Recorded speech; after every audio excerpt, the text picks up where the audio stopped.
કચ્છ અને ગુજરાતની રસપ્રદ ઘટનાઓને સમાચાર જાણવા અમારી ચેનલને લાઇક, શેર અને સબસ્ક્રાઇબ કરો। માંડવી તાલુકાના ફરાદી ગામે યોજાઈ ગયેલ શિવ પુરાણ કથા સમાપન બાદ કચ્છમાંથી વિદાય લેતા શિવ કથાના ખૂબ જાણીતા કથાકાર પૂજ્ય ગિરિબાપુએ કચ્છની ધરાને વંદન કરતા જણાવ્યું હતું કે કચ્છની ધરતીમાં અનેરી લાગણી અને લોકો ભક્તિને શ્રદ્ધાથી તરબોળ છે। તેમણે જણાવ્યું કે જે રીતે પેથાણી પરિવાર દ્વારા મહાશિવકથામાં વ્યવસ્થા ગોઠવવામાં આવી એ ખરેખર અદ્ભુત હતી અને સનાતન ધર્મમાં ઝાંખી પરંપરા અને 12 જ્યોતિર્લિંગની પ્રતિકૃતિઓ દ્વારા ઉજાગર કરવામાં આવી છે। આમ તો ભારતભરમાં અલગ અલગ જગ્યાએ શિવકથામાં 12 જ્યોતિર્લિંગના નાના સ્વરૂપ મંદિર જોયા છે, પરંતુ ફરાદીમાં જે 12 જ્યોતિર્લિંગની આબેહૂબ ઝાંખી કરવામાં આવી એ ધર્મપ્રેમી જનતા માટે ખરેખર અજોડ ઘટના હતી।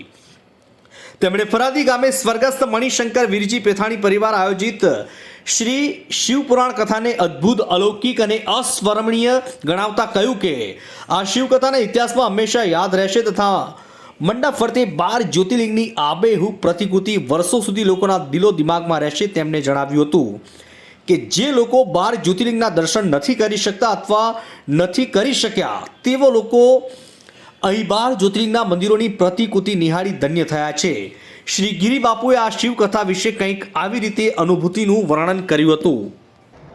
કચ્છની ધરા પર આમ તો ગુજરાતની પૂરા ભારતની અંદર મારી 30 વર્ષની કથાયાત્રામાં પહેલી વાર એટલું ભવ્ય દિવ્ય ફરાદી મેં શિવ મહાપુરાણ કથાનું આયોજન થયું। અનિલભાઈ પેથાણી પરિવાર દ્વારા દુબઈ રહે છે, એમની ઉદારતા, મહાદેવ પ્રત્યેની ભક્તિ અને પિતાજીની યાદમાં, મણિશંકર બાપાની યાદમાં આટલું સુંદર શિવ મહાપુરાણ કથાનું આયોજન કર્યું। 12 જ્યોતિર્લિંગ મંદિરની પ્રતિકૃતિ, આટલી સુંદર શ્રોતાઓને બેસવાની વ્યવસ્થા અને આટલી સુંદર ભોજન પ્રસાદની વ્યવસ્થા, કોઈ જગ્યાએ કમી નહીં અને સાંગોપાંગ 7 દિવસની કથા પરિપૂર્ણ થયાની આ કથામાં દૂર દૂરથી શ્રોતાઓએ ખૂબ લાભ લીધો અને ખૂબ સૌનો સહકાર પણ રહ્યો અને એક સારો અનુભવ રહ્યો। શ્રોતાઓનો પણ આનંદ થયો, મારા જજમાન શ્રી અનિલભાઈ પેથાણીના પરિવારને પણ ખૂબ આનંદ આવ્યો અને અમે પણ ખૂબ આનંદિત છીએ। કચ્છની ધરા માટે તો શું ફિલિંગની વાત કરીએ। કચ્છની ધરતી એટલી પ્રેમાળ છે, અહીંના લોકો એટલા લાગણીશીલ છે, સત્સંગ પ્રેમી છે, ભજન પ્રેમી છે। કથા પૂર્ણ થાય ત્યારે મેં કહેલું કે કચ્છની ધરામાં એક વિશેષ કોઈ ખુશ્બુ છે। તેના માટે તો પ્રશંસા કરવા માટે, વખાણ કરવા માટે મારી પાસે કોઈ શબ્દો નથી, પણ કચ્છની ધરા અને કચ્છમાં રહેતા દરેક સમાજના માણસોને મેં ગિરિબાપુ હૃદયથી પ્રણામ કરું છું, ખૂબ હૃદયથી પ્યાર। ગિરિબાપુના મુખારવિંદે શ્રી મહાશિવકથાનું આયોજન મણિશંકર વીરજી પેથાણી પરિવારે ખૂબ જ ભાવપૂર્વક કર્યું, ખૂબ હૃદયથી, દિલથી આ કથાનું આયોજન કરવામાં આવ્યું, જેમાં આપ સૌ જાણો છો તેમ કે 12 જ્યોતિર્લિંગની આબેહૂબ પ્રતિકૃતિઓ અને સાથે બદ્રીનાથ મંદિર વિષ્ણુ ભગવાનનું એની પ્રતિકૃતિ અહીં રાખવામાં આવી, બનાવવામાં આવી, એક એવા ઉમદા ભાવ સાથે કે દરેક લોકો આ મંદિરના દર્શન કરી શકે અને ધન્યતા અનુભવે।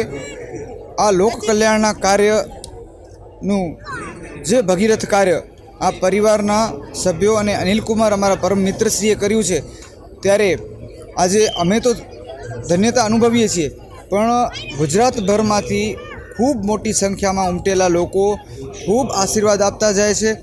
આપ આજે દરેક પ્રતિકૃતિ આપ જોઈ શકો છો, આ મંદિરોની જે આબેહૂબ પ્રતિકૃતિ દ્વાદશ જ્યોતિર્લિંગની જે બની છે એમાં બધા જ મંદિરમાં કેટલા શ્રદ્ધાપૂર્વક લોકો દર્શન કરે છે, કારણ કે આપણા સનાતન ધર્મ મુજબ આપણા 12 જ્યોતિર્લિંગની યાત્રા ખૂબ જ મહત્ત્વ ધરાવે છે। દરેક લોકોને આ યાત્રા પૂર્ણ કરવી, 12 જ્યોતિર્લિંગે દર્શન કરવા શક્ય નથી બનતું, ત્યારે ખૂબ સારા હેતુથી, ખૂબ સારા ભાવ સાથે ભાઈ શ્રી અનિલભાઈએ આટલું સરસ મજાનું સેવાનું અને ધર્મનું જે કાર્ય કર્યું છે, લોકોના હૃદયમાંથી એમના માટે આશીર્વાદ નીકળે છે, એ આપ પણ જાણો છો અને આપ જોઈ પણ શકો છો। છેલ્લા 3 દિવસથી 1 લાખ ઉપરની સંખ્યા દરરોજ માટે દર્શનાર્થીઓ અહીં દર્શનનો લાભ લે છે। ગઈકાલે એ આંકડો રેકોર્ડ બ્રેક 1.5 લાખની ઉપર ટપી ગયો। એક જ ટાઈમ ઉપર 70,000 લોકોએ શ્રી મહાપ્રસાદનો લાભ લીધો। તો આ સરસ મજાનું જે સુંદર આયોજન થયું છે, ત્યારે ફરાદી ગામ તો ખરું જ, પણ માંડવી તાલુકો, આજુબાજુનો વિસ્તાર, આખો વિસ્તાર અહીંનું પવિત્ર બની ગયું છે, શિવમય બની ગયું છે। ખાસ મુદ્દાની વાત તો એ છે કે આ પંડાલમાં અનેક મોબાઈલ જડ્યા, સોનાની વસ્તુ મળી, મોબાઈલ અને ચાંદીના પટ્ટા મળ્યા, એવી પર્સ વોલેટો મળી. એ લોકો સામેથી આપી જાય છે કે ભાઈ આ અમને વસ્તુ મળી છે અને જેમની પણ હોય એમને ખાતરી આપી દેજો. તો આ એનાથી વધારે શું સારી વાત કહેવાય કે આખો વાતાવરણ શિવમય બની ગયું છે, અલૌકિક અને દિવ્ય વાતાવરણ બની ગયું છે. હું તો મારી જાતને ખૂબ જ ધન્ય અનુભવીશ કે જ્યારે 2018માં મણિશંકર બાપા અને અનિલભાઈ પેથાણીની હાજરીમાં બરોડા મુકામે જ્યારે ગિરિબાપુની શિવકથા ચાલી રહી હતી, ત્યારે જે નારિયેળ અમને મળ્યો હતો, એ નારિયેળ મળવાના ક્ષણનો હું સાક્ષી હતો. આજે તો બધા છે, પણ ત્યારે 2018માં પણ મેં મણિશંકર બાપાની હાજરીમાં એમનો નારિયેળ લીધેલો હતો. એનું ખૂબ જ ભાગ્યશાળી સમજુ છું.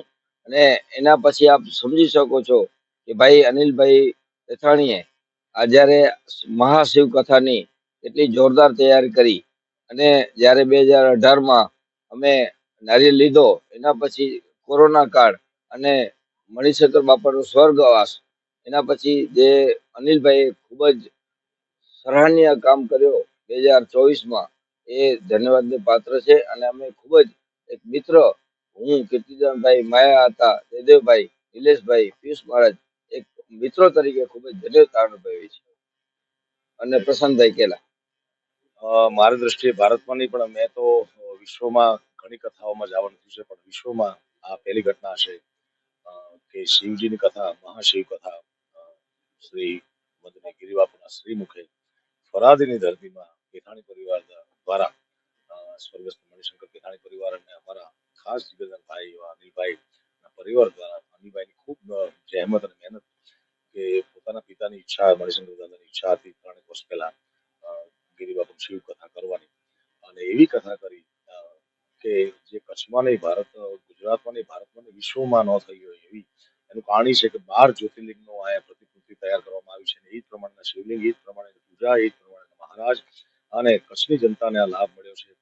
એમની પેઢીના પૂર્ણ પાક્યા એવું લાગે છે મને. કેટલાય માવતરોના એના આશીર્વાદ પ્રાપ્ત થયા છે. અને અમે, હું અને માયાભાઈ અને બધા કલાકારો, સાયરામભાઈ, રાજભા, ઈશરાજ રઘુવંશી, બધાને આ અવસરમાં સહભાગી થવાનો અવસર મળે એ બદલ અમે અમારી જાતને ભાગ્યશાળી માનીએ છીએ.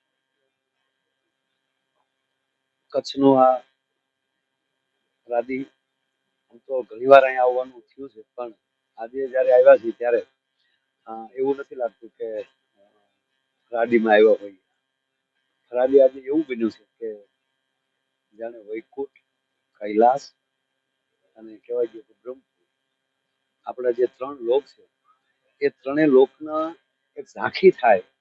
અને રોજનું અહીંયા હજારો માણસ કથાની અંદર કથાનું પણ અમૃતપાન કરે અને પ્રસાદનો પણ લાભ લે, એવું અમારા સ્નેહી અનિલભાઈ પેથાણી, એમના પિતૃને તો મોક્ષ જ હોય. આવા દીકરા જેના હોય એના મોક્ષ માટે શબ્દ હું નહીં વાપરી શકું, કારણ કે એના પિતૃ જ જ્યારે રાજી હોય ત્યારે જ એના સંતાનોને આવું સૂચતું હોય છે. અને મહાપુરુષો પાસે સાંભળ્યું છે કે કથા કરવાનો ખાલી વિચાર કરે ને ત્યાં જ પિતૃને મોક્ષ થઈ જતા હોય છે. પણ પિતૃઓની યાદીમાં, પિતૃઓને રાજી કરવા માટે, પિતૃઓના વિચારોને સાર્થક કરવા માટે જે અનિલભાઈ પેથાણીએ આ ફરાદી ગામને આંગણે, આ કચ્છની ભૂમિમાં જે અવડું મોટું જે આયોજન કર્યું છે, અને એ આયોજનમાં અમે કીર્તિભાઈ, સાયરામભાઈ, રાજભા, અમારે વિમલભાઈ, બધા જે ભાવથી જે બધા જે કલાકારો, ખૂબ એમાં અમને પણ લાભ જે લેવાનો અવસર મળ્યો છે. એટલે ખરેખર અમે પણ એક મિત્ર તરીકે એને ખૂબ ખૂબ ધન્યવાદ આપીએ છીએ. અને ભગવાન આશુતોષ મહાદેવને એટલી જ પ્રાર્થના કરીએ કે એ ભીડભંજન આ વ્યક્તિની કાયમને માટે આવા વિચારો અને આવા કાર્યો કરવા માટે ખૂબ એને સંપત્તિ ભગવાન આપે, એવી ભગવાન આશુતોષ મહાદેવને પ્રાર્થના કરીએ. ના, એ તો કીર્તિભાઈ કીધું એમ, એ તો એકને એક વાત હું મારે દોહરાવી નથી એટલે મેં કીધું. બાકી ખરેખર જે આખો જે માહોલ છે કે, કારણ કે પ્રથમ જ્યોતિર્લિંગ આપણું સોમનાથ છે, અને એ પ્રથમ જ્યોતિર્લિંગથી પ્રવેશ મળે માણસોને, અને એના દર્શન થાય. અને આમ ફરતો ખાલી પ્રદક્ષિણા કરી લે ને, આ જે કથા મંડપની કેવલ પ્રદક્ષિણા કરી લે, તો મેં પ્રોગ્રામમાં પણ હું બોલ્યો છું કે એને પછી ક્યાં તીર્થ કરવા જવાની જરૂર નથી. એવું આપણા વિસ્તારમાં એક આપણા સેવાડાના માણસને 12 જ્યોતિર્લિંગના અમુકને નામ ન આવડતા હોય, એવા આપણા વ્યક્તિઓને એક સનાતનની જ્યોત જગાવવાનું કામ અનિલભાઈએ આ વિસ્તારમાં કર્યું છે. એમાં કોઈ શંકાનું સ્થાન નથી.